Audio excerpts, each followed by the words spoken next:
আমরা শিশু, এসো গাই জীবনের গান। এই সুন্দর পৃথিবী সাজাতে আমাদেরও আছে অবদান। আমরা চাই অধিকার।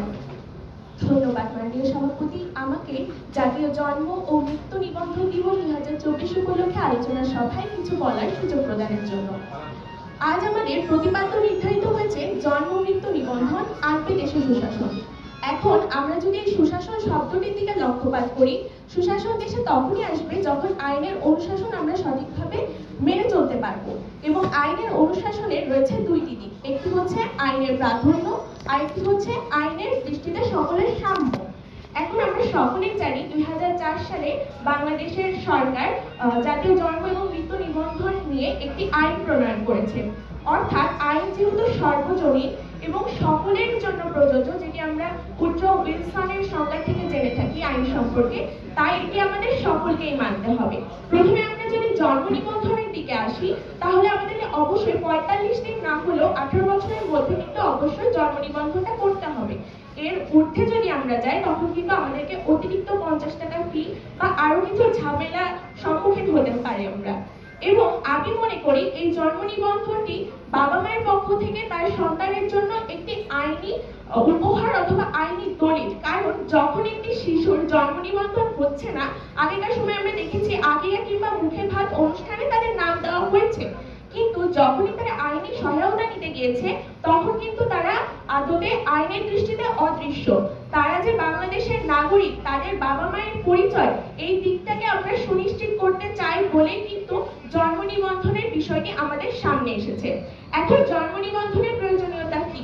আমরা জানি 18 বছরের নিচে আমরা সকলকে কিন্তু শিশু কিশোর হিসেবে সম্বোধন করে থাকি।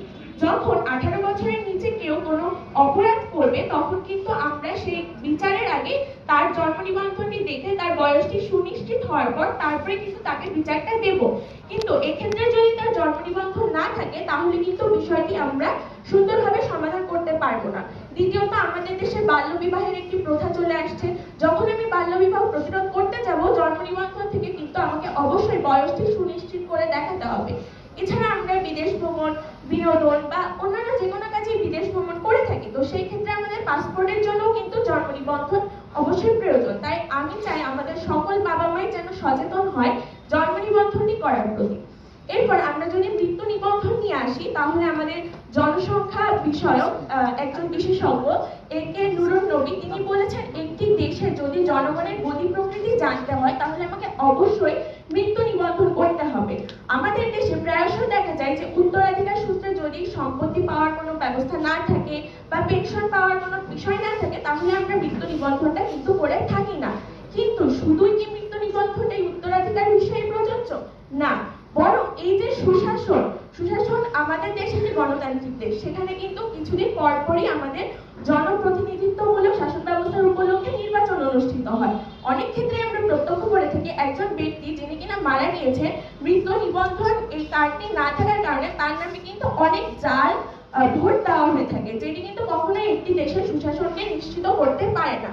এছাড়া আমাদের যখন মৃত্যু নিবন্ধন আসবে তখন মৃত্যুর কারণ, তার বয়স, তার স্বাস্থ্যগত কি ত্রুটি ছিল সেটা যখন আমাদের দেশের গবেষকরা জানতে পারবেন, তারা কিন্তু গবেষণা করে এটিকে অনেকাংশে কমিয়ে আনতে পারবে। যেরকমটা আমরা ডক্টর অমর্ত্য সেনের বক্তব্যে জানি যে গত 4 দশকে বাংলাদেশে মাতৃমৃত্যুর হার 185 জন থেকে 48 জনে নেমে এসেছে। তার কারণ কি? তারা সেই সম্পর্কে গবেষণা করেছেন। এবং আমরা সকলেই জানি প্রিভেনশন ইজ বেটার দ্যান কিউর, অর্থাৎ আমাদের আগে থেকেই প্রতিরোধমূলক ব্যবস্থা গ্রহণ করতে হবে। তাই আজ আমাদের এই অনুষ্ঠানে আমাদের সকলের দৃঢ় প্রত্যয় হওয়া উচিত আমরা নিজেরা জন্ম এবং মৃত্যু নিবন্ধন দিবস নিজেদের পরিবারের মধ্যে সকলে সম্পন্ন করব এবং আমাদের চারপাশের সমাজকেও সচেতন করব। ধন্যবাদ সবাইকে।